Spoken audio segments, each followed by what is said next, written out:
السلام عليكم. رئيس إيران: إذا أخطأت إسرائيل فسوف ندمر حيفاء وتل أبيب. إن لم تكن مشتركا في القناة فاشترك، وإذا كنت من المشتركين لا تنسى الإعجاب بهذا الفيديو. هدد رئيس إيران إبراهيم رئيسي يوم الثلاثاء بتدمير مدينتي حيفاء وتل أبيب حال ارتكاب إسرائيل أي خطأ على حد قوله.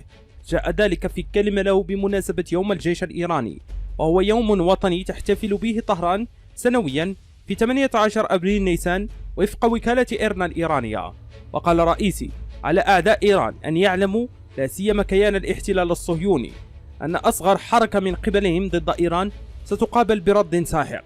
وأضاف: أي خطأ من كيان الاحتلال ستكون نتيجته تدمير حيفاء وتل أبيب، وهذه الرسالة وصلت حتما.